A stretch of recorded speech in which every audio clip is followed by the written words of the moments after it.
SER Podcast. Estás escuchando el abierto de Hoy por Hoy. Cada día analizamos las noticias más relevantes de la actualidad, las claves políticas, económicas y sociales, con las voces de los protagonistas y los distintos puntos de vista de nuestros tertulianos.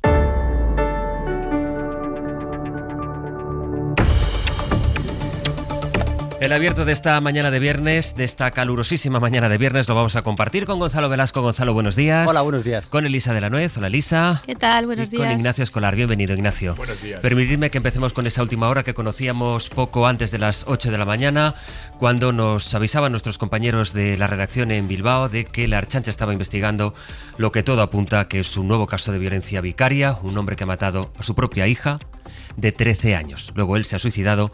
La madre de la niña, la pareja de este individuo, está hospitalizada. Jon Egaña, ¿qué se sabe de nuevo? Buenos días.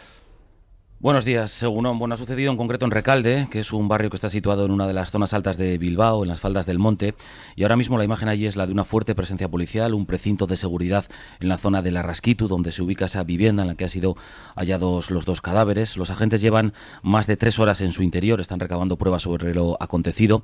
En cualquier caso, los hechos confirmados apuntan de forma clara a un filicidio, a un caso de violencia vicaria, a saber que la madre huyó en plena madrugada de la vivienda tras un grave caso de violencia de género y familiar, que alertó en ese momento a los agentes, que expresó que temía por la vida de su hija, un temor que se reveló lamentablemente fundado cuando los agentes llegaron al inmueble y se toparon con esa escena citada. El padre de 43 años y la hija de 13, muertos y con signos de violencia. Nos concretan que en ambos casos violencia provocada por un arma blanca. La mujer también está herida, presenta heridas en las manos, también por arma blanca, y está ingresada en el hospital de Basurto. Cualquier cosa, línea abierta con Bilbao para actualizar esta información. Jon, gracias. Gracias. Mariola Lourido, buenos días. Buenos días, Astre. Es la jefa de la sección de Sociedad, como saben, aquí en la cadena SER, y a la que hemos pedido que nos actualice porque este fenómeno, el que tiene ahora mismo sobre la mesa la policía vasca, la Ertzaintza, el de la violencia vicaria, es un fenómeno que, como ustedes saben, pues hemos visto en otras ocasiones, es un fenómeno que miden también las autoridades y del que tenemos cifras que hay que actualizar, Mariola. Sí, esta niña de 13 años sería la segunda víctima de la violencia vicaria este año y serían 64 niñas y niños asesinados por sus padres biológicos o parejas de sus madres desde 2013, desde que hay estadísticas sobre este tipo de violencia de género. En 2024 las cifras de la violencia vicaria fueron alarmantes, 9 crímenes, una cifra récord que no se recordaba desde hace una década. Este año son 2, como decimos, el anterior fue el de la pequeña Nadia, de 5 años, en Murcia, en abril. La mató la expareja de la madre, un maltratador reincidente que había estado en el Biogen por agredir a otras mujeres. Hoy, Sastre, precisamente se celebra en Madrid el 4º encuentro estatal sobre violencia vicaria y violencia de género institucional, que va a reunir a expertas de todos los ámbitos para denunciar los fallos del sistema, sobre todo los fallos en el sistema judicial, la desprotección que sufren los menores, y van a analizar también qué está pasando, porque se está produciendo este aumento de casos. Un reciente informe del Observatorio contra la Violencia de Género del Consejo General del Poder Judicial aportó un dato muy significativo sobre los 9 menores asesinados el año pasado. Todos los agresores menos uno, habían sido denunciados por las madres, por las mujeres, antes de cometer el crimen. Datos que evidentemente requieren un análisis exhaustivo sobre la violencia vicaria en España. Mariola, gracias. Venga, hasta 64 luego. Niños asesinados en este país desde que hay registros. Hoy una niña de 13 años asesinada presuntamente por su propio padre. Déjame preguntarte, Elisa, porque, en fin, este es un caso particular, pero que entras, se encardina dentro de este fenómeno que ahora nos describía Mariola, si desde el punto de vista judicial, desde el punto de vista del Código Penal, las leyes, ¿qué se puede hacer para evitar este fenómeno que tiene la dimensión que ahora nos describía Mariola? Pues fíjate, yo escuchando, claro, yo creo que el problema no es tanto de represión, que eso es lo que ocurre después, ¿no?, sino de prevención. Porque lo que habéis comentado es que muchos o la mayoría de los casos ya se había denunciado a estas personas por violencia de género. Entonces se produce ahí una situación que, además, por lo que he hablado con algunos amigos jueces, es especialmente delicada porque no se ha producido, lógicamente, todavía esa situación, pero hay ese riesgo de que pueda ocurrir, ¿no? Y ahí todo lo que tiene que ver con prevención, con todo lo que pueda hacerse para hacer seguimiento de esa situación, porque además hay una cosa también, claro, en este caso como en muchos otros, están viviendo juntos, ¿no? Eso en sí mismo ya es, en este último caso, no sé en los otros casos que habéis comentado, o sea, una situación donde hay una denuncia a una persona, pero se mantiene esa relación, esa convivencia, es una situación de extremo riesgo. Entonces, yo creo que aquí todo lo que tiene que ver con prevención, porque la represión es una vez que ya ha sucedido, entonces yo no creo que en eso tengas que alterar el Código Penal, pero todo lo que tiene que ver con ese periodo de tiempo mientras se produce la denuncia y se mantiene esa relación de alguna manera, sobre todo si hay menores, me parece que eso hay que mirarlo mucho y que sí que efectivamente habría que estar muy atento a qué es lo que ocurre ahí, ¿no? Y una cosita también que quería añadir, que los menores son víctimas no solo cuando les asesinan, que obviamente, sino también durante todo ese periodo en que se está produciendo esa situación de abusos en la familia, incluso que no sean hijos de los dos, ¿no? Eso es tremendo y también me parece que merece un análisis considerar qué tipo de relación de pareja se ha establecido entre los padres de estos niños o de estas niñas, que pueden no llegar a acabar en una situación tan dramática como un asesinato, pero que realmente también es una violencia clarísima sobre los menores, ¿no? Sí, quería dejar algunos apuntes del análisis y sobre todo a ver qué da de sí este encuentro que se va a celebrar hoy en Madrid, del que nos hablaba Mariola a partir de este espantoso caso que hemos conocido esta mañana. El Abierto. Ser Podcast. Mañana que compartimos con Gonzalo Velasco, con Elisa de la Nuez y con Ignacio Escolar. Antes de ir a la política, que hay mucho, con esa comparecencia de ayer de Feijóo, la respuesta del gobierno, el caso de Leire Díez, déjeme primero situar en qué punto estamos con la cuestión de los aranceles. En la medida en que puede parecer que es algo muy lejano, pero desde luego, y ahora verán, se traduce directamente en nuestros bolsillos. Jordi Fábrega, hola de nuevo.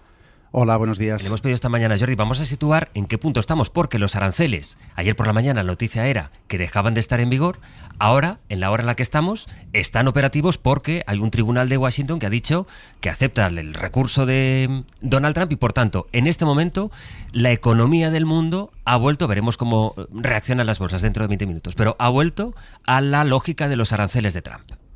Sí, estamos con aranceles en vigor, aranceles que, aunque hay mucho movimiento de anuncios, pausas, marchas atrás, lo que hay que tener claro es que están subiendo. Ayer contábamos cómo el año empezó con un impuesto a las exportaciones de la Unión Europea a Estados Unidos de alrededor del 4% y ahora mismo está en el 13%, y si miramos en cualquier otro país, la realidad es que los aranceles han subido, aunque estamos en esta pausa y en estas negociaciones de Estados Unidos con el resto de países, y todo esto tiene efectos sobre la economía real. Es verdad que miramos siempre a las bolsas porque es el indicador más inmediato de cómo respiran los mercados y los inversores, pero con tanto anuncio hay que tener claro que en la economía real ya hay consecuencias. Por ejemplo, datos concretos que nos indican estas consecuencias. El más claro e inmediato no es de aquí, es de Estados Unidos, es el crecimiento económico ahí, porque la economía de Estados Unidos estaba creciendo por encima del 2%. Ahora, en el primer trimestre de este año, con Donald Trump ya de vuelta a la Casa Blanca,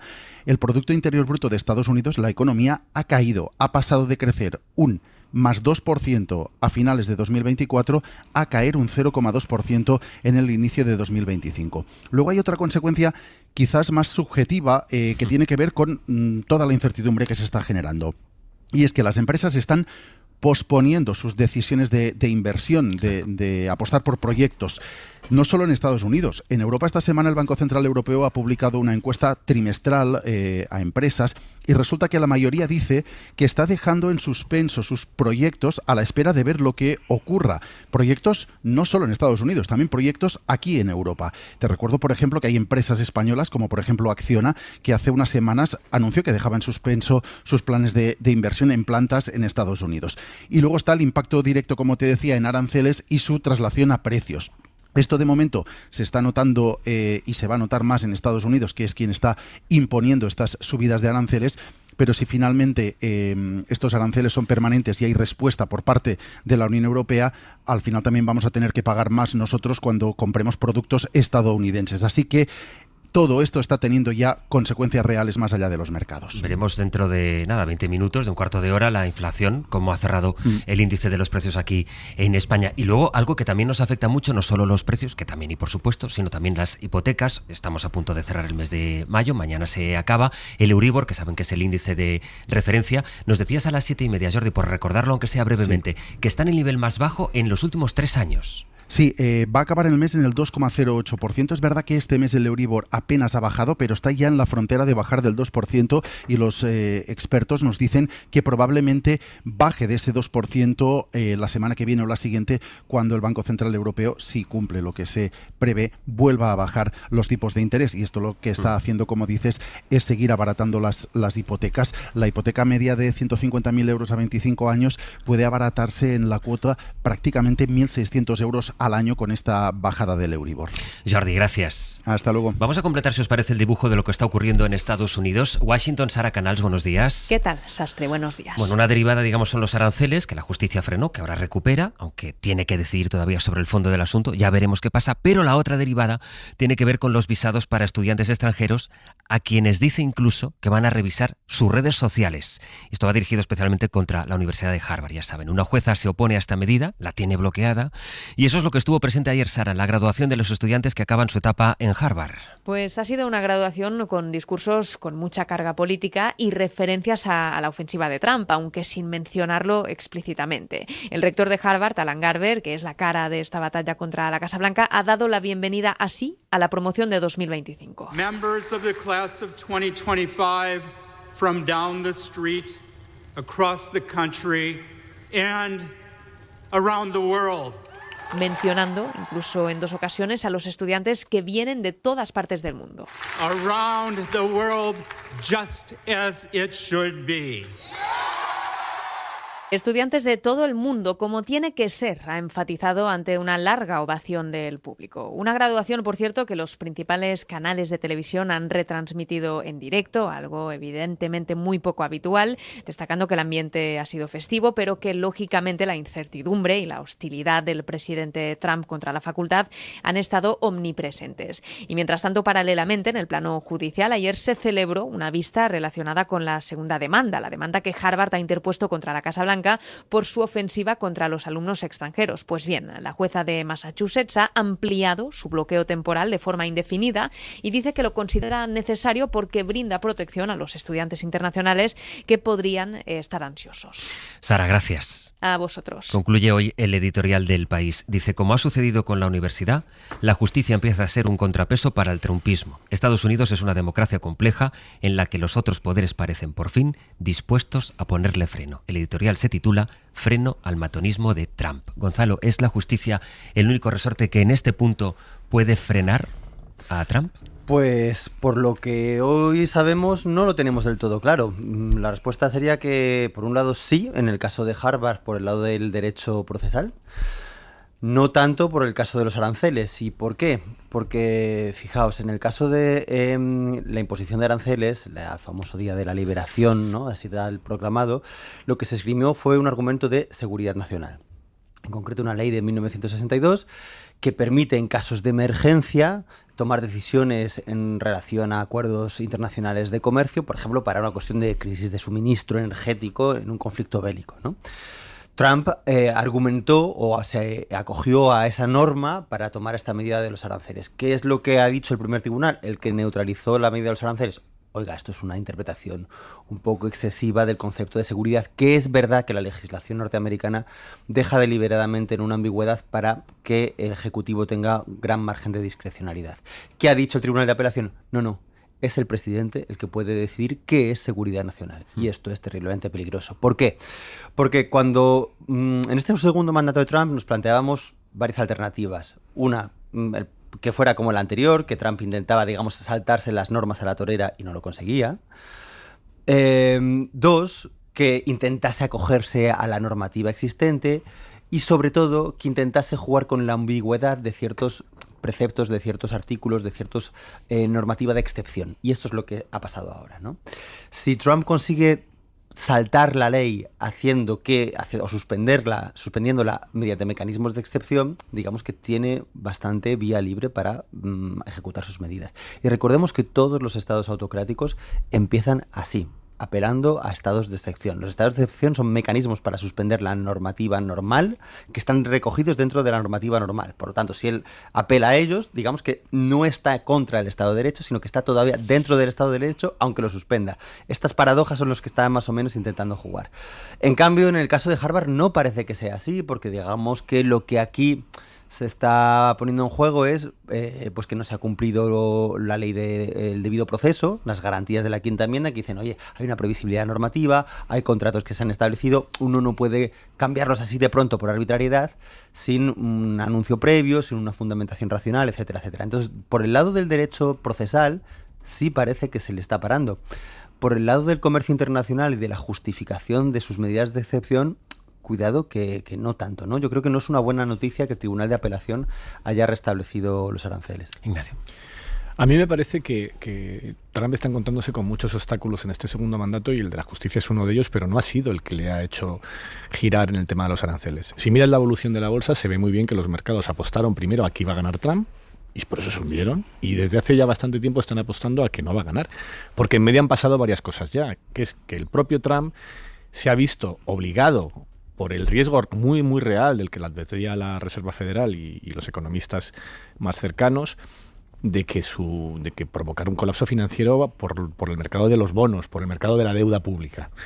Ahí es un mercado muy opaco en el que se mueve el triple de dinero que lo que se mueve en la bolsa, y donde existen una serie de fondos que funcionan por medio de futuros, por medio de un juego económico en un pequeño diferencial de rentabilidad a futuros, en mercados en principio muy seguros como son los de la deuda, y que de repente cuando los intereses que paga la deuda de Estados Unidos empezaron a subir, se encontraron con la posibilidad de generar un colapso inmenso, porque esos fondos especializados en deuda funcionan con un apalancamiento brutal. Por cada euro que ponen estos fondos, los bancos ponen 99. Es una proporción de 99-1. Y si de repente esto falla y se genera un impago muy grande, la pelota que trasladan ese tipo de fondos al mercado financiero podía haber provocado un efecto Lehman Brothers. Con una novedad, que es que Trump habría sido el único responsable mundial de una catástrofe de esas características. Y además de manera indudable, no habría ninguna duda a la hora de saber quién es el responsable de ese colapso financiero tan enorme como en su momento fue la quiebra de Lehman Brothers. Y ante eso fue Trump el que dio marcha atrás. Fue Trump el que dijo que retrasaba 90 días. Fue Trump el que después de hacer el órdago contra China empezó a rebajar. Y ha sido Trump el que ha estado jugando a ver esa cuerda de la que quiere tirar, hasta dónde llega, siendo consciente de que el sitio donde la quería llevar no puede hacerlo. Por eso esta anulación y posterior reactivación de los aranceles por parte de la justicia, aunque claramente aísla un poco más a Trump y le coloca en una situación complicada, en la bolsa no ha sido recibido ni como la decisión definitiva en un sentido ni en otro, sino como... Lo que decía Jordi, los empresarios no saben qué hacer, claro, las bolsas no saben tampoco... Bueno, una cosa la consecuencia directa es esa, que es que hay una inestabilidad brutal, porque ¿quién se pone a abrir una nueva fábrica en Estados Unidos o en cualquier otro lugar del mundo si no sabes qué tipo de mercado de comercio te vas a encontrar? ¿Qué tipo de tasas vas a tener? Te va a distorsionar cualquier plan de negocio que quieras hacer, con lo cual nadie hace nada hasta saber exactamente todo este caos que está provocando Trump, cómo acaba. Pero al final el problema que tiene Trump es que él está intentando tumbar dos de los pilares que han hecho de Estados Unidos la primera potencia del mundo. Uno de ellos ha sido la capacidad de liderar la globalización. Es el país más beneficiado por la globalización y ahora la quiere dinamitar.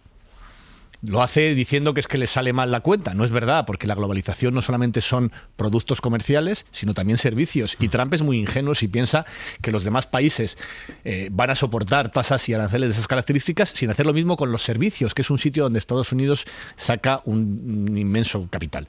Con los servicios, sobre todo los financieros, porque gran parte del ahorro de todo el mundo acaba en la bolsa de Estados Unidos. Y luego otro de los pilares fundamentales de Estados Unidos como país era la inmigración, la capacidad de atraer talento a Estados Unidos. Y esto es Harvard fundamentalmente. No hay símbolo mayor de esa capacidad de Estados Unidos de atraer el mayor talento del mundo que sus universidades de élite. Se lo está dinamitando también. El post que ha puesto, que es larguísimo, Donald Trump esta madrugada, dice, Elisa, jueces de la izquierda radical junto con personas muy malas están destruyendo a los Estados Unidos. Bueno, retomando un poco el tema del Poder Judicial y estando totalmente de acuerdo con Ignacio, ¿no? Yo he dicho también aquí, digo, el principal contrapeso por ahora fueron los mercados, ¿no? Es decir, oiga, esto no se puede y bien rápido que se rectificó. Pero, digamos, los contrapesos tradicionales, entre ellos, por supuesto, el Poder Judicial, digamos que es el más importante, pero también es el último, que es que esto también a veces se nos olvida, ¿no? Es decir, que hasta que llegue una reacción del Poder Judicial pasan muchas cosas y además eso tarda y además tiene un procedimiento y además hay recursos y además muchas cosas, ¿no? Entonces yo creo que quizá lo más interesante de esta guerra que tiene Trump con los tribunales de justicia es, bueno, dos cosas. Una ya la ha mencionado Gonzalo, que es un intento de desestabilizar todo el sistema de checks and balance con esa teoría del ejecutivo unitario que, como también ha apuntado Gonzalo, es derivada de yo tengo esos poderes de emergencia, de urgencia, que están previstos efectivamente, digamos, en cualquier constitución, pero en situaciones excepcionales que hay que justificar. Claro, si yo decido por mí mismo cuáles son las situaciones excepcionales, pues ya está, ¿no? Y eso es una cosa muy importante y que está muy en el fondo de esa toma de decisiones. Entonces, también es interesante porque, claro, el primer tribunal decía, pero hombre, situación de emergencia, si lleva usted, llevamos 50 años con un déficit comercial, pues es difícil, ¿no? Y esto me recordaba un poco al tema de los decretos leyes de extraordinaria y urgente necesidad. Oiga, si es una cosa que tuvo que hacer usted hace 20 años, ¿no? Quiero decir que una vez que puedes justificar o que él decide justificar que ese uso de sus poderes está basado en una situación que él define, pues tenemos un problema, ¿no? Por mucho que los tribunales después intenten recortar, pero hay que pensar que los tribunales son reactivos, es decir, van a ir después, ¿no? De hecho, esta idea de que los poderes se habían usado, se habían extralimitado en el tema de los aranceles, yo ya la había escuchado hace unos meses, porque hasta que llega al tribunal y el tribunal dice que no, y luego hay un recurso de apelación, esto es una guerra judicial larga. Pero yo creo que la otra idea que es muy importante es ese discurso populista que acabas tú de citar, de cuando los jueces no me dan la razón, primero no tienen legitimación, porque nadie les ha elegido, y eso que en Estados Unidos el sistema no es como aquí. Segundo, me da igual en un sitio que en otro, los jueces en un sitio son fachas, en otro son de izquierdas, porque no me dan la razón a mí, que soy el representante del pueblo, el único que tiene la legitimación para decidir, y eso es absolutamente contrario a los principios de una democracia liberal representativa, donde ese contrapeso precisamente es un contrapeso porque no tiene ese origen, digamos, democrático, porque está basado en la aplicación de la ley, en jueces profesionales, que este es el sistema. Entonces, claro, si tú dices es que el sistema no me gusta porque esos jueces me pueden controlar o pueden limitar mis poderes, claro, es que esto es lo que no le gusta, es la democracia liberal representativa. Esta es la conclusión. Y es un discurso muy populista, que lo hemos visto en más sitios, porque claro, cuando lo ves en el presidente de Estados Unidos, a mí realmente ya no sé qué nos queda por ver, ¿no? Entonces, en ese sentido, vamos a ver, y con esto termino, si estos contrapesos judiciales funcionan. Probablemente, como también dice Gonzalo, será más fácil en temas de derechos fundamentales, creo que en temas de utilización de poderes de emergencia, pero ciertamente no va a ser para mañana. Eso es lo que os intento decir, ¿no? La reacción del Poder Judicial nunca es inmediata, o tiene sus tiempos. ¿Cómo rima la actualidad? Porque decías Estados Unidos, pero si no, por algunas de las referencias que hacías de la descripción del paisaje, parecía también que estabas hablando del escenario español. Seguimos el debate por ahí también, porque efectivamente tiene que ver también la mezcla con la justicia y cómo hay algunos casos que centran la política. Hablamos de Estados Unidos, pero evidentemente estamos hablando también de la actualidad española, que empezamos a analizar a la vuelta.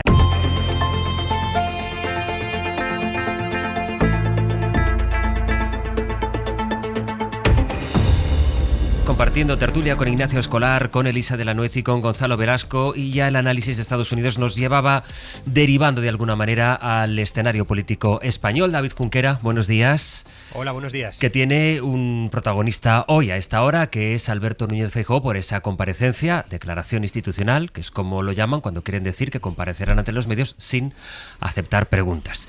Y en esa comparecencia dijo Feijóo que convoca una nueva manifestación en la calle El PP el próximo día 8 de junio en Madrid, pero renuncia a un mecanismo parlamentario que tiene a su alcance, aunque no le dieran los votos, que es la moción de censura.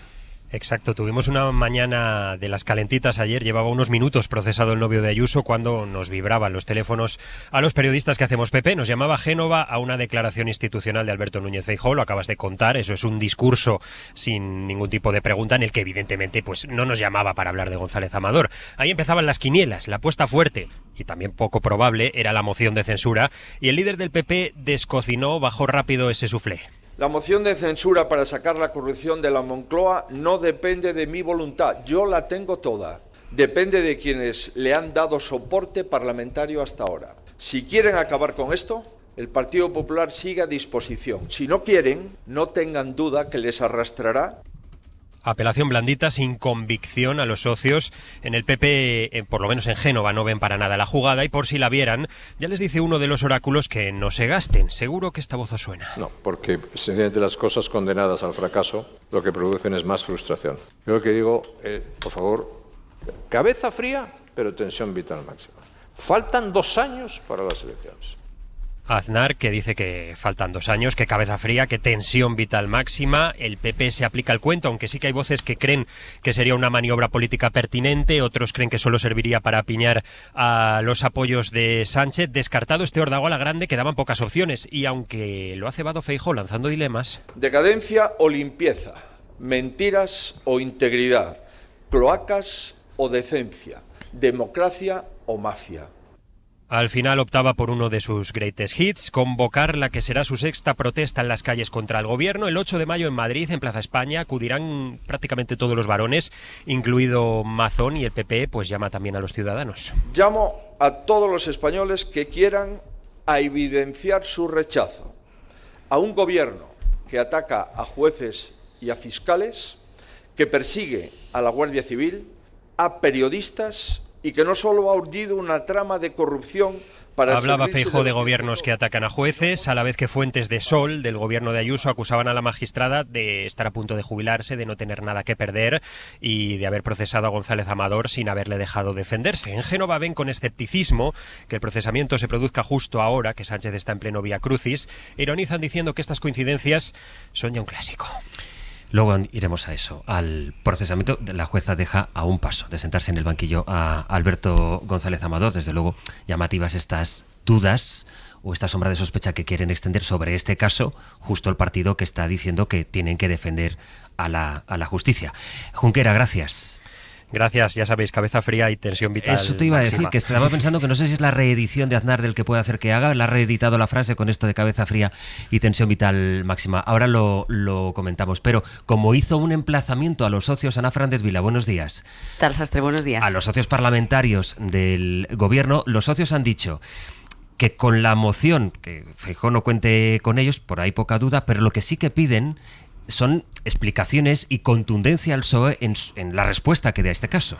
Sí, en las últimas horas hemos escuchado como todos los socios han ido endureciendo el tono, incluido Sumar, ¿no?, socio de gobierno, que había optado en un primer momento por dar cierta tregua al PSOE. Ayer Yolanda ya se pronunciaba de esta manera. Los hechos, de ser ciertos, son gravísimos y por tanto, con la prudencia debida, que se investiguen y se depuren responsabilidades. Podemos también mantiene la presión, esto decía ayer Yone Belarra. Seguimos con muchísima preocupación las informaciones que estamos conociendo y desde luego pensamos que al Partido Socialista le quedan muchísimas explicaciones por dar. Piden los socios más explicaciones y contundencia, pero eso sí, descartan de plano, como decía, sumarse a una moción de censura. La propia Belarra se apresuró ayer a desmarcarse de la oferta de Feijóo, dejando claro que Podemos apuesta por más políticas de izquierdas, no por acercarse a la derecha. Desde Junts, el secretario general Jordi Turull se preguntaba ayer si la oferta de Feijóo era una broma tras las maniobras del PP que hemos visto esta semana para impedir la oficialidad del catalán, el euskera y el gallego en Europa. Y el mismo reproche le hacen a Feijóo desde el PNV en un momento, además, en que su relación con el PP está peor que nunca. Así que, en este sentido, el gobierno respira tranquilo mientras asiste con resignación, eso sí, a esta avalancha de informaciones sobre las maniobras de su militante Leire Díez. Hablemos de eso, de la reacción del Partido Socialista, porque en el caso de Leire Díez, Ana, lo que han hecho es, como sabemos, abrir un expediente, pero renuncian a tomar medidas cautelares contra ella.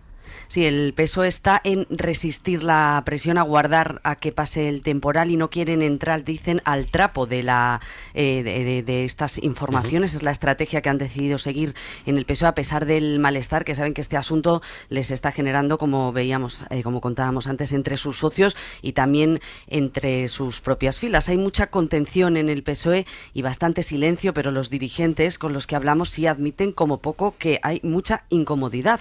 En público es García Paje el que está yendo más allá, como es habitual, pidiendo más contundencia contra Leire Díez. creo, sinceramente, que ni la dirección del partido ni el gobierno pueden haber confiado en gente de este tipo y de esta calaña. Para eso hay que reaccionar. La única defensa que tiene la honorabilidad del PSOE y del propio gobierno y de los afectados es plantear una querella con todas las de la ley y confiar en el sistema judicial. La dirección del PSOE le ha abierto a 10 un expediente informativo. Aseguran en Ferraz que por ahora no van a hacer nada más, que los estatutos, dicen, no dan más margen a no ser que escale el caso, y sobre todo insisten en que esta persona es solo una militante de base que no trabaja para el PSOE y que en ninguna de las conversaciones difundidas hay pruebas de que actuara por encargo de Ferraz o del gobierno. Así que la consigna es no hacer crecer la polémica y sobre todo cerrar filas frente a lo que identifican como una campaña de acoso y derribo. Eso es lo único que hay, decía ayer el ministro Óscar López. Lo que me parece es una campaña mafiosa contra el gobierno de España,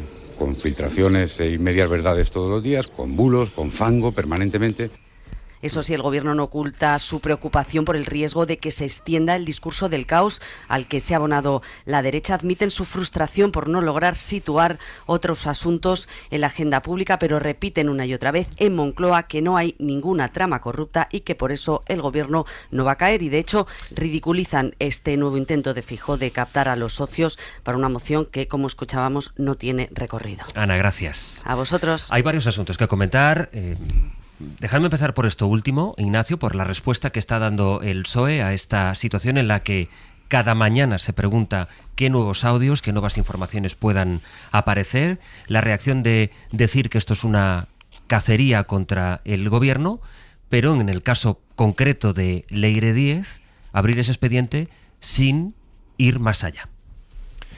A ver, esto es un tema extremadamente complejo, es cierto. Yo creo que el PSOE con este asunto ha ido a regañadientes. Se ha encontrado con una situación muy incómoda, con unos audios muy incómodos y tardó varios días, en mi opinión de más, en tomar medidas porque se encontraba en una situación en la que no quería entrar ni siquiera darle importancia a estos audios y a la actividad de esta persona. Yo, de todas maneras, pondría un poquito en el mapa general que está ocurriendo, porque lo que tenemos es a una persona que dicen que está conectada con Ferraz, pero ese hecho todavía está por probar, más allá de que sí, es militante, sí, participó en las primarias del PSOE del lado de Pedro Sánchez hace mucho tiempo, sí, estuvo trabajando en puestos en la administración, pero de ahí a convertirla en 007 falta un poquito. Y sobre todo en probar que ella actuaba bajo órdenes y directrices de Ferraz. Y luego lo que sí que hay es unos audios donde ella promete una cantidad de cosas que cuando te vas a lo factual no ha cumplido una sola de ellas. Es decir, todas estas ofertas de te arreglo la fiscalía, te quito la acusación, todo lo que hay de todo eso es que nada, absolutamente nada de lo que ella prometía en esas conversaciones se ha cumplido. Por eso están saliendo todos estos audios, por eso están saliendo todas estas cosas, porque no ha sido capaz ella, o no ha podido hacerlo, de cumplir nada de lo que estaba prometiendo a la hora de buscar esta información. O sea, que en el origen el PSOE sí sabe, porque ha escuchado que tiene una militante que iba ofreciendo toda esta serie de cosas. Desde luego, y por eso reuniones. arranco diciendo que el PSOE debería haberle dado más importancia a esto desde el primer día y haber tomado medidas no el miércoles, el lunes. Exacto. Pero al mismo tiempo en el PSOE se encuentran en una situación en la que cada día tienen que combatir una información que luego después cuando vas a los esenciales se queda muy poco. Por ejemplo, la semana pasada y la anterior nos pasamos hablando todas las tertulias, todos los programas, más en la televisión que en esta radio, sobre el informe Cerdán, ¿vale? Ayer el ABC publicó que no existe.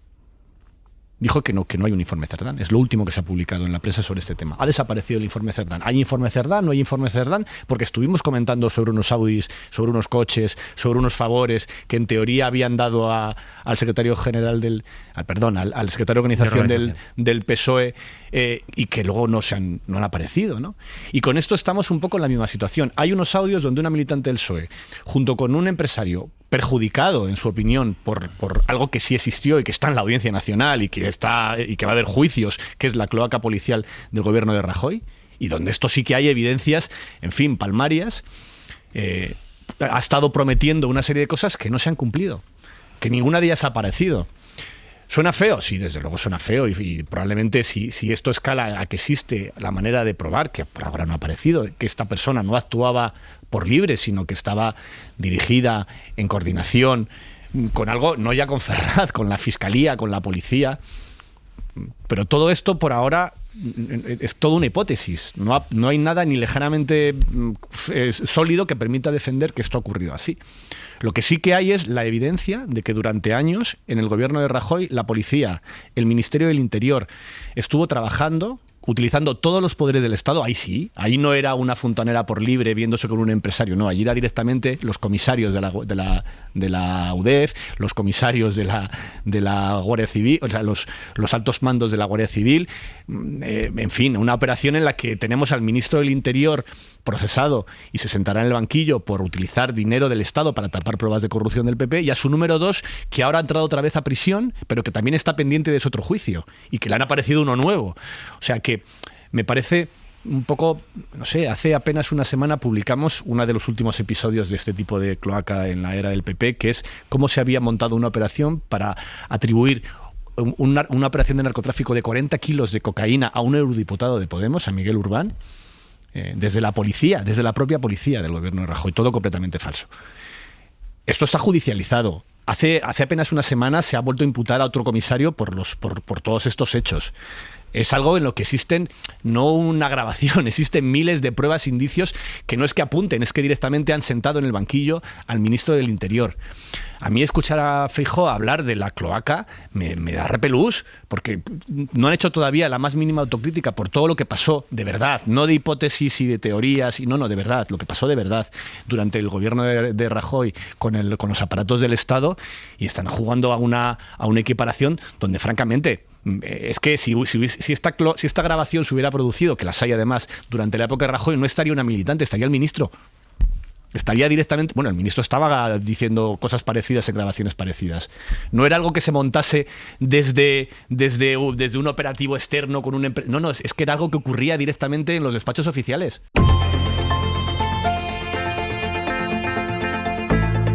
El Abierto. Ser podcast. A partir de las informaciones, de los audios de Leire Díez, esta militante del PSOE que participaba en estas reuniones que ahora estábamos comentando con Ignacio Escolar, Leire Díez, de quien dice hoy, por cierto, el empresario Pérez Dolcet en El País, dice que investiga con ella las cloacas del Estado y que esa sería la razón por la que participaban en esta serie de conversaciones. En fin, Elisa.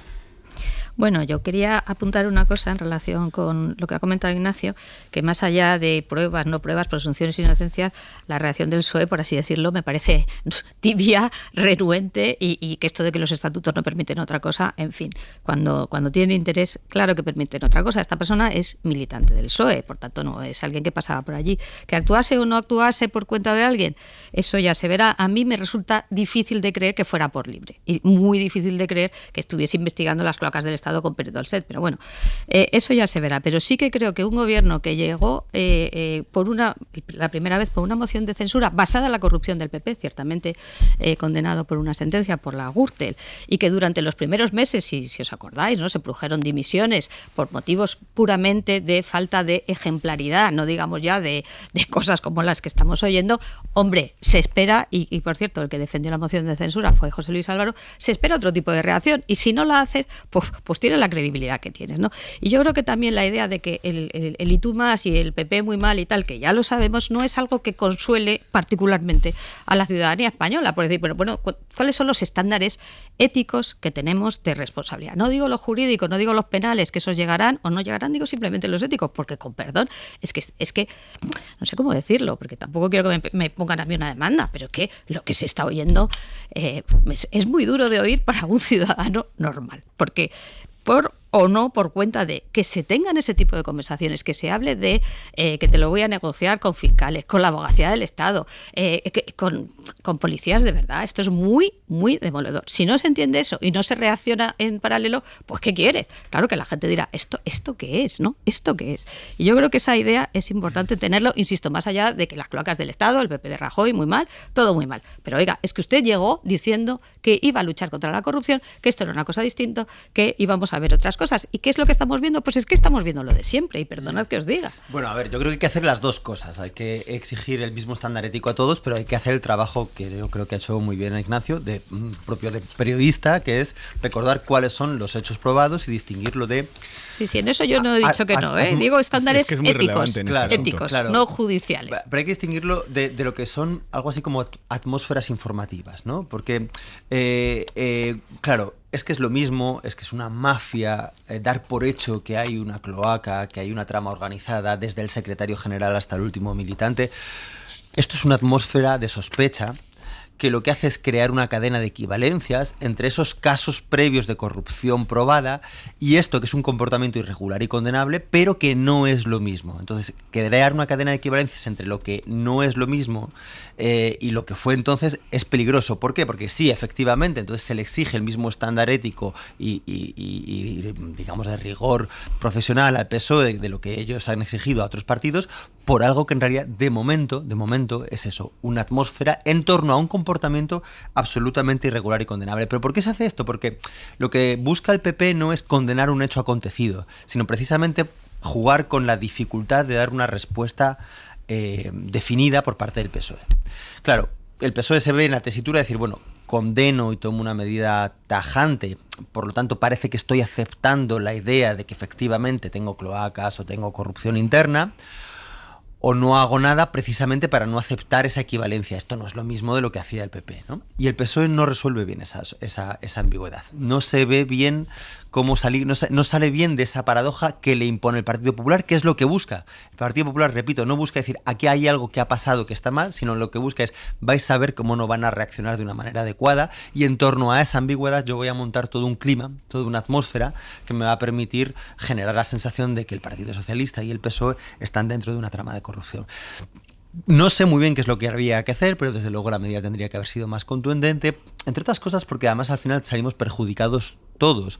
Si recordáis la moción de censura y antes 2011, el ciclo político previo, todo, digamos, los nuevos partidos, movimientos surgieron de la sensación de que los partidos políticos como mediaciones que se suponía que tenían que seleccionar a las élites y ordenar el debate político y canalizar el conflicto, ¿no?, que es lo que se dice en la teoría política de los partidos, no estaban haciendo su papel y que generaran un tipo de subjetividad, un tipo de individuos corruptos, clientelares, corporativistas, y que por tanto de alguna manera había que superar esas formas partido. Ante el fracaso de los partidos movimiento y de los nuevos partidos, parece que teníamos como la expectativa de que las formas tradicionales se revitalizaran y volviesen a estructurar el debate político y la sociedad civil. Bueno, volver de nuevo a esto, a la sensación de que dentro de los partidos existe este problema, de que producen este tipo de militancia, de que producen este tipo de reacciones clientelares y corruptas con la institución, corrompe la confianza necesaria para que exista una cierta democracia representativa.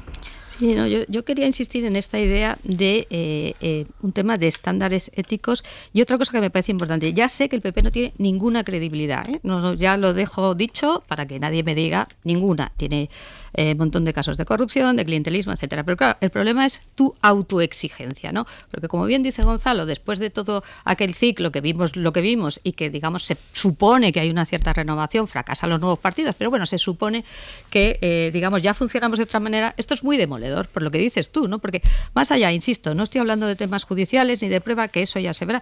Es sencillamente la sensación de que este tipo de conversaciones se siguen teniendo, ¿no? Y se sigue hablando de comprar fiscales, de chantajear fiscales, de hablar de la policía, que dice Ignacio, bueno, eso no ha pasado, por favor.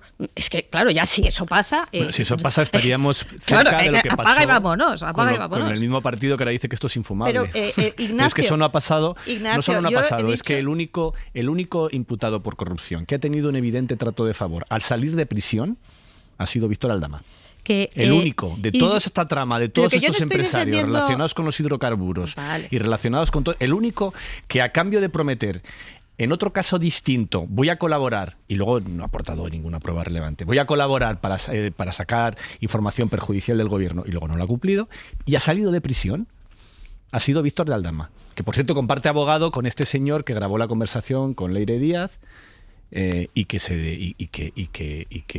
en fin, y que está relacionado en un mismo entorno. Es decir, que aquí a mí me escandalecería muchísimo si algo de lo que dice Leire Díaz se hubiera cumplido, si de repente pues eso, hubiesen dado un trato de favor a alguno de los imputados en corrupción en hidrocarburos, pero la realidad es que en los últimos meses la única excarcelación un poco sospechosa, y es sospechosa porque es muy raro que tú declares por un caso y te pongan libertad por otro, eso es rarísimo, normalmente no ocurre, ha sido Víctor Aldama. Sí, yo lo que quería decir es que, insisto de nuevo, más allá de la credibilidad que tenga el PP, más allá de estas cosas que cuentas, el poder decir en una conversación, sea por cuenta ajena, por libre, lo que sea, que vas a hablar con no sé qué, que te lo va a arreglar la Fiscalía, que vas a comprar, que vas a hablar con la Abogacía del Estado, a mí, como ciudadana, me escandaliza. Pero no será igual que lo diga el Ministro del Interior, la Fiscalía te lo afina, a que lo diga una señora de Quinta B que nadie conocía. Bueno, no sé si es de Quinta D, en cualquier caso. Bueno, lo que quiero decir es que es un tipo de conversaciones que, como dice Gonzalo, son demoledoras para la confianza de la ciudadanía y ya nos pongamos como nos pongamos. Hombre, si lo dice el Ministerio del Interior, ya es que no sé qué decirte, pero... No, pero es que no dijo nadie nada cuando lo dijo el Ministro del Interior. Bueno, no dijo nadie nada, no sé. Es de los temas más graves que ha pasado en España y de los más impunes. Bueno, no sé si dijo nadie nada o no, está todo judicializado. Lo que te quiero decir es que de verdad no infravaloréis la, digamos, percepción de la ciudadanía absolutamente transversal, porque, insisto, esto no es un problema de si soy votante del PP o tal, que dice, pero ¿esto qué es? Y de verdad, si no hay una reacción contundente en ese sentido por parte del PSOE, que vino, insisto, con unos estándares autoexigidos de otro nivel, pues chico, pues esto es lo que es. Es muy llamativo que Feijóo no se atreva a presentar una moción de censura y yo entiendo por qué no lo hace. Y es porque ninguno de los socios parlamentarios, primero, todos ellos han sufrido las consecuencias del acoso judicial y político durante la época del PP, con causas muchísimas veces hinchadas, fabricadas con pruebas falsas, filtradas a los medios de comunicación. Es decir, es muy difícil convencer a Junts, que tiene la cuenta Trias, que le publicaron la cuenta falsa en Suiza de Trias, o a Podemos, que le hicieron lo mismo a Pablo Iglesias, o a Sumar, que ha vivido lo mismo también, o a Compromís, que tiene lo que le ha pasado con... O sea, a todos los partidos del arco parlamentario de la oposición del PP en el anterior ciclo político, todos ellos saben perfectamente que eso que denuncia Pérez Dolcet, que es que existió de manera muy organizada en las fuerzas de seguridad del Estado una serie de abusos dirigidos desde la política para destruir personas, credibilidades, en fin, para destruir y meter en la cárcel a gente inocente incluso, porque ha habido casos de gente que se ha pasado 2 años en prisión siendo inocentes en España por impulsos de este tipo de instituciones. A estos no les vas a convencer de que eso no pasó. Y fíjate, tampoco les vas a convencer de que esto no sigue pasando, de que todavía hoy en las fuerzas de seguridad del Estado y en la justicia existen un tipo de movimientos que, en fin, un ejemplo para mí muy paradigmático es que se aprobó una ley en el Parlamento y sigue sin cumplirse y no sé cuándo se va a cumplir.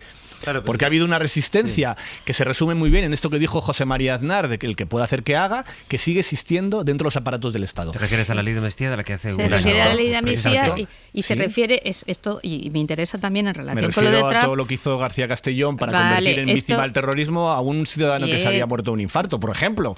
Pero quiero decir, este es el discurso, con perdón, exactamente igual el de Díaz Ayuso cuando dice, es que la juez que ha imputado, igual. Perdona, es los jueces que dictan resoluciones que no me gustan, todos igual. Bueno, bien, o la jueza de Catarroja, no sé qué. Yo creo que cualquiera que lea el auto del procesamiento de González Amador y vea los hechos probados, que además son indudables, no por la pero si lo había confesado. No por la jueza, por el propio abogado de González Amador, sabe lo que pasó. Pero evidentemente cualquiera de las instrucciones de Castellón, y te puedo citar varios ejemplos, en fin, hacen aguas, lo mires por donde lo mires.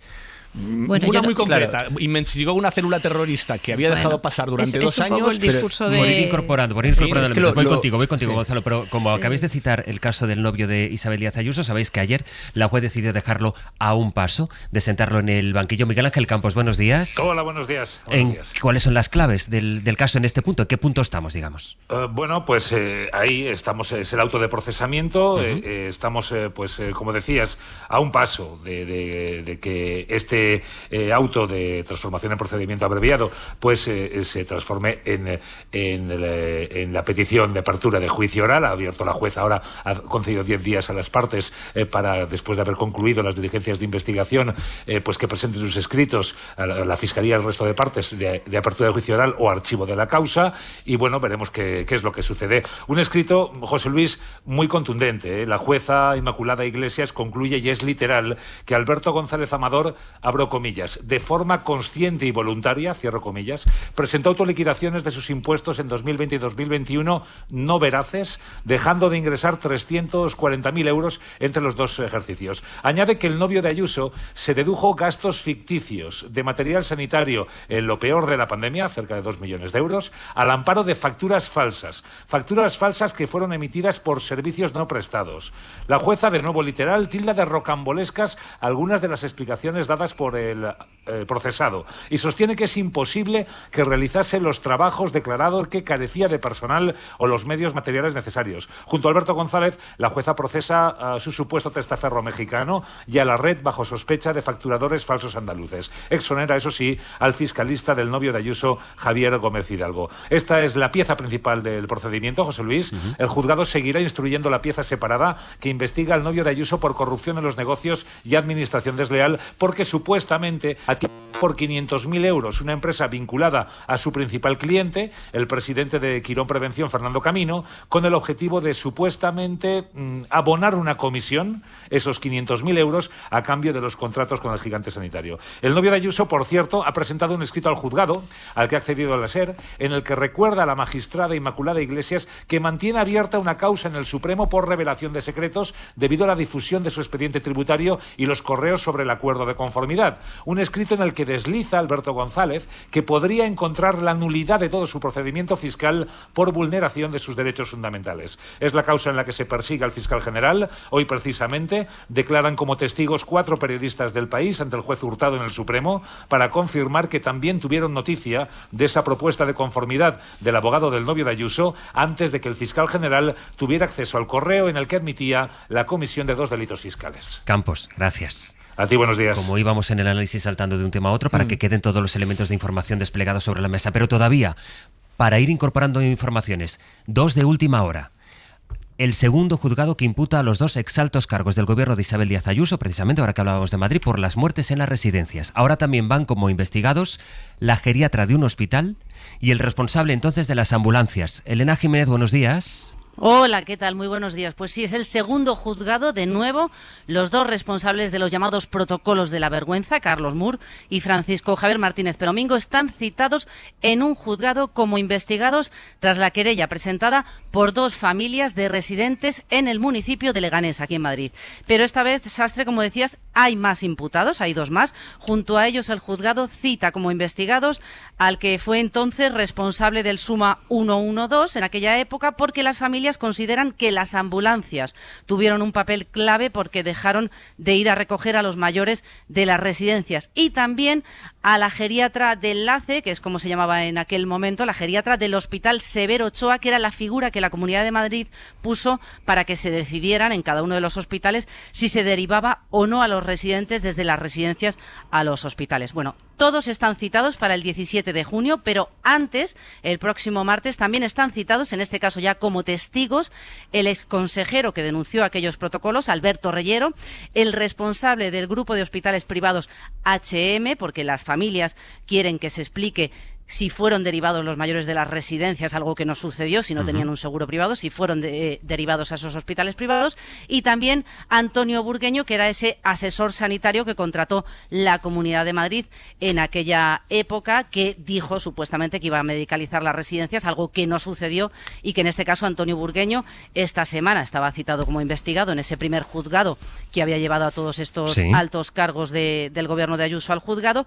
En esta ocasión va como testigo, así que las familias esperan que estas 3 personas que van como testigos, como están obligados a decir verdad, bueno, pues que aporten datos que puedan llevar a saber qué sucedió y qué pasó para que fallecieran todas esas personas, esas 7.291 personas, sin ser trasladadas a un hospital. Un segundo juzgado, por tanto, que imputa a los autores de los protocolos de la vergüenza, los llamados protocolos de la vergüenza, e incorpora estas otras 2 imputaciones. Elena, gracias. Gracias, hasta luego. Está por una parte la primera de las últimas horas que tenemos, la otra, y también es política y relevante. El Partido Popular y Vox han cerrado en Baleares un acuerdo para aprobar los presupuestos autonómicos de este año, justo en la misma semana en la que PP y Vox han certificado ese acuerdo en la Comunidad Valenciana. Estamos a unos minutos de que parece hagan oficial este anuncio. Mallorca, Juan Antonio Bauzá, buen día. ¿Qué tal? Buen día, Sastre. Sí, a las 10 de la mañana va a comparecer la presidenta Marga Provence para explicar los detalles. Ha sido un acuerdo que llega después de muchas idas y venidas. Para entenderlo todo nos tenemos que remontar a noviembre del año pasado. Ahí los presupuestos, las negociaciones estaban más o menos encarriladas, pero se votaban unas enmiendas a un decreto de simplificación administrativa del Gobierno. El PP se equivoca en una votación, aprueba 34 enmiendas de Vox por error, enmiendas que, por ejemplo, eliminaban el catalán de la función pública, y el PP le dijo a Vox: oye, estas enmiendas estaban pactadas, que las íbamos a tumbar, vamos a repetir. Y Vox le dijo que no. Y no solo eso, le dijo: y ahora, si quieres mi apoyo para los presupuestos, las vas a tener que mantener. Así que ahí saltó todo por los aires. El PP no quería traspasar lo que es para ellos una línea roja y decidió en este caso el Gobierno pues retirar los presupuestos. Pactó con la izquierda un decreto para dejar sin efecto esas enmiendas, pero ahí la izquierda le dijo: yo te apoyo si tú mantienes la ley de memoria que te ibas a cargar para sacar adelante los presupuestos con Vox, que ibas a eliminar, que ibas a derogar.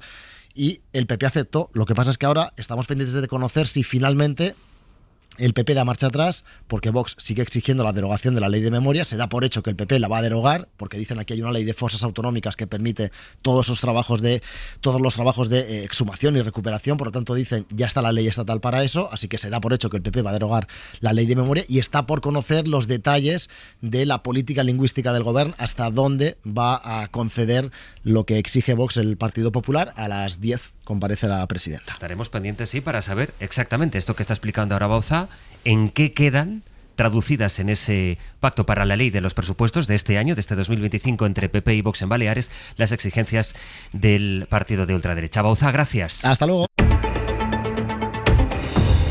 Estoy consciente que se está haciendo la tertulia casi encima, porque es que han salido, primero Elisa e Ignacio han acaparado aquí mucho porque tenía una discusión muy interesante. He de deciros, y luego esas dos últimas horas, ese pacto del que conoceremos los detalles en unos minutos entre el PP y Vox en Baleares, en la línea de lo que ha ocurrido en la Comunidad Valenciana, y también esas nuevas imputaciones en el caso de las residencias. Pero, por reconducir, hablábamos, Gonzalo, de la situación que ha tenido que enfrentar el PSOE en esta semana, en la que ha conocido esos audios de Leire Díez y a la vez la respuesta del Partido Popular, que además de hablar de mafia y de identificar al presidente del Gobierno, referirse a Feijóo, al presidente del Gobierno, como un capo, llama a una movilización en las calles del día 8. Sí, lo paradójico de todo esto es que el Partido Popular no invalida el discurso previo del PSOE sobre la corrupción o sobre los problemas en el Poder Judicial, sino que al contrario, lo mimetiza de tal manera que lo hace propio. Lo que pasa es que al aplicarlo mal lo devalúa. Es decir, lo que dice el PP no es: no, si nosotros somos limpios o más limpios que vosotros. No, si es que nosotros no hemos tenido casos de corrupción. Dice: bueno, doy por hecho que los hemos tenido, pero vosotros también. Pero vosotros también tenéis resoluciones judiciales que os favorecen por motivos sospechosos. Por lo tanto, estoy validando tu discurso y estoy haciendo una cadena de equivalencias. Digo, pero es que todo es lo mismo. Claro, por eso hay que hacer ese trabajo, decir, no es lo mismo. No es lo mismo lo que hace el juez Peinado que lo que se ha hecho con el novio de Ayuso, que obviamente, a ver, este señor ha cometido un delito. En algún momento alguien le tiene que imputar. O sea, estábamos esperando a esto, pero no hay ninguna duda al respecto, ¿no? Y no es lo mismo Púnica, no es lo mismo Lezo, no es lo mismo Gürtel, que está militante, que por orden de quien sea, y obviamente seguramente alguien tenga responsabilidad, pero no es lo mismo. Entonces, ¿qué pasa? Pues que al hacer esto tiene dos consecuencias. Una, electoralmente, digamos, en el juego de la estrategia política, se invalida una razón para preferir el PSOE al Partido Popular o preferir el PSOE a la abstención. ¿Por qué? Porque al votante del PSOE estas cosas le importan. Y entonces, al crear esa idea de que todo es lo mismo, de que es equivalente, se anula la razón para que alguien diga: yo prefiero al PSOE porque son mejores en esto, son más limpios, más éticos, menos corruptos. Primera cosa. Segunda cosa, como digo, se devalúa el discurso de la vigilancia crítica contra la corrupción y del control de los, la cooptación por parte de las fuerzas conservadoras del Poder Judicial. ¿Por qué? Porque de nuevo se infunde esa sospecha de que también en el caso de Ayuso estaba pasado, ¿no? De tal manera que en esa estrategia mimética, finalmente, un estándar ético, un estándar de vigilancia, un estándar de revisión de uno de los poderes del Estado, que yo creo que era necesario, queda desvirtuado, ¿no? Lo de la manifestación, por favor. Primero, esta idea de convocar manifestaciones ciudadanas desde partidos políticos ya me parece una tergiversación absoluta de lo que debe ser la autonomía de la sociedad civil a la hora de manifestarse públicamente y generar demandas, ¿no? Esto no debería pasar nunca, pero precisamente no tiene más efecto que el de enturbiar, que el de generar confusión, que el de generar esta sensación atmosférica de que todo va mal, pero no hay hechos probados. Por eso yo estoy muy de acuerdo con lo que hace Ignacio, hay que ir caso por caso y ver cuáles son las diferencias. Pero desgraciadamente por eso también no tiene todo el efecto que deberíamos, porque estamos en una sensación de atmósferas para generar ese tipo de efectos políticos y de evaluar discursos críticos, ¿no? Sí, pero es que esto que cuentas de las equiparaciones es la clave, porque la que se está haciendo ahora más clásica es la pareja de Ayuso es como la pareja del presidente del gobierno. Es igual lo que ha hecho Begoña que lo que ha hecho Alberto González Amador. Dices, claro, es igual. Una estaba cobrando el SMI en una universidad, el SMI, creo que en algunos años quedaba por debajo del salario mínimo, y el otro cobró 2 millones de euros de una comisión de mascarillas. Después compró por $500,000 a su socio una empresa que tenía 2 máquinas de depilación usada y después defraudó 350.000 euros a la hacienda pública con facturas falsas. Pues lo mismo, exactamente lo mismo. Y cuando pongo esa equiparación es que es la que se ha puesto sobre la mesa, porque hay que recordar que toda la persecución y la denuncia como contra Begoña Gómez nace a la par que aparece este asunto, que en fin es más claro que el agua, de Alberto González Amador. Sí, no, yo lo que quería decir, que lo que estaba comentando antes con Ignacio, es que la reacción política frente a resoluciones judiciales que no te gustan, sean las que sean, y vengan de un lado o de otro, suele ser una deslegitimación del Poder Judicial. ¿Y por qué esto es importante? Porque con independencia de los casos concretos que tienen la vía de los recursos para ser solventados, que no se nos olviden, y de hecho tanto Castelló como Peinado le han revocado un montón de cosas a los tribunales superiores, es que tú lo que le transmites a la ciudadanía es que el Poder Judicial en su conjunto está cooptado por unos o por otros o no actúa de forma independiente, y de verdad que esto es muy importante, porque acabas con la confianza en un pilar del Estado. Es lo que decíamos de Trump al principio. Oiga, si no puedo confiar en los jueces, ¿en qué voy a confiar, no? Eso me parece muy relevante. Nuestro trabajo es discernir en qué casos esas críticas políticas tienen razón y en cuáles no. Dejadme hacer un par de conexiones antes de acabar este abierto. La primera, vamos a ir en directo a Jerusalén. Nuria Garrido, ¿qué tal? Buenos días. ¿Qué tal? Buenos días. Porque sí quisiera dejar apuntado por lo menos cuál es el foco en este momento político allí en Gaza. Mientras siguen los ataques, esta madrugada el último balance habla de 9 asesinados por los ataques del ejército israelí en la franja. Está sobre la mesa lo que dice Netanyahu, que a lo mejor hace, que es tomar en consideración la propuesta de alto el fuego de Estados Unidos, pero no parece, Nuria, no tenemos noticia de que eso vaya o pueda concretarse en algo material, por lo menos en las horas más inmediatas.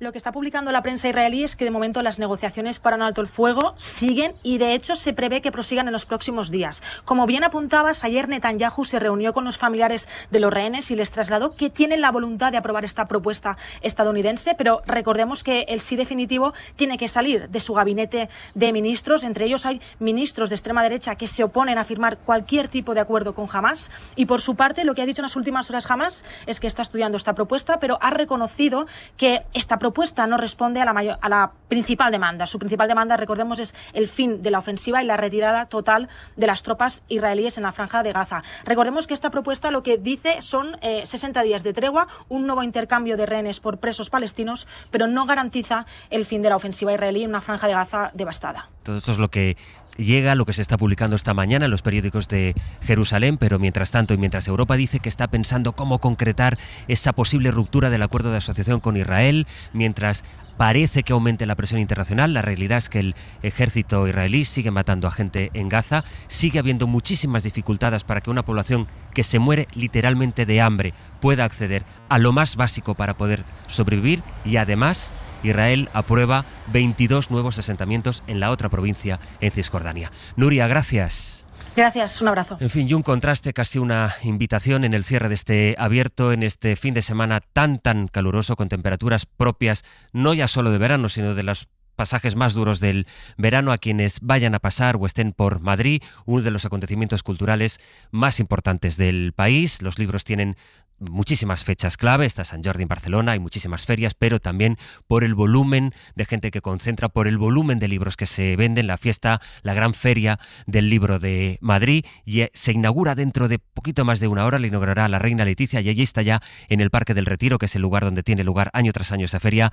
Ángel Martínez. Ángel, buenos días. Buenos días. Sastre ya en el interior del Parque del Retiro, en el Paseo de Fernán Núñez, donde están instaladas las casetas de esta Feria del Libro, la edición número 84. La imagen predominante todavía son persianas bajadas, menos frecuencia a medio abrir y puntuales abiertas, donde ya han sacado los plumeros para desempolvar los tomos expuestos. Pero sí empieza a haber gente paseando por aquí, haciendo ejercicio u ojeando sin H el interior de las casetas en busca de ojear, ahora sí con H, algún libro o cómic de los expuestos en estas casetas. Veo libreros haciendo inventario, colocando, digamos, en el expositor los libros de mayor interés, y poco a poco va viniendo más y más gente, probablemente a disfrutar de un buen libro para sí mismos o para un familiar o amigo. Ángel, gracias. Gracias. Miro tus ojos por saber si yo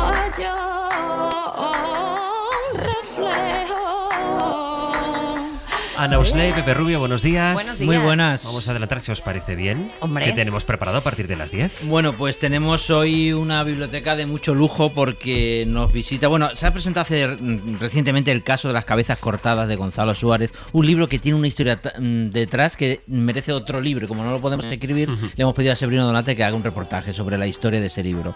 Y va a estar aquí con nosotros Gonzalo Suárez, que viene acompañado de su amigo fiel y escudero Adolfo García Ortega. Y van a estar durante la próxima hora con nosotros. Es un lujazo. Y, o sea, lo que viene es una conversación. Una conversación. Una sobremesa antes de comer. Vamos a hablar del Gonzalo Suárez literario. Todo el mundo conoce el cinematográfico. Vamos a hablar del literario, que es tan importante o más que el cinematográfico. Qué gustazo.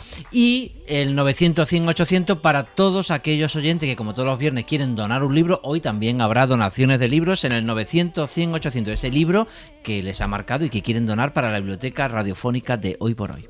Y después llega la música, llegan todos los discos de Fernando Neira, que hoy además nos va a descubrir quién es Masaito Hashida. Ah, vale. Lo veremos. Vale. Y veremos cómo se hace salsa en Tokio. O sea, la salsa que se hace en Japón. Bueno, la escucharemos, no lo veremos.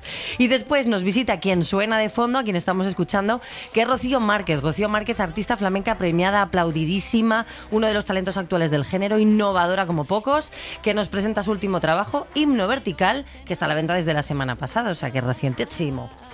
Flamenco en directo. Y luego viene Aitor hoy. Sí.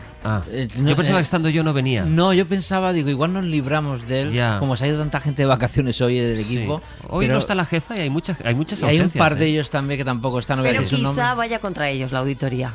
¿no? Si es así, no me parece mal. Ese concepto está bien, ¿verdad? Bueno, pues todo esto a partir de ahora y hasta las 12:20. De momento, Gonzalo Velasco, Elisa de la Nuez, Ignacio Escolar. Que tengáis buen fin de semana, que os pongáis a cubierto del calor y que compréis muchos libros en la feria de este fin de semana. Así muy bien, igualmente. Buena feria de libros. Hasta luego. Para no perderte ningún episodio, síguenos en la aplicación o la web de la SER, Podium Podcast o tu plataforma de audio favorita.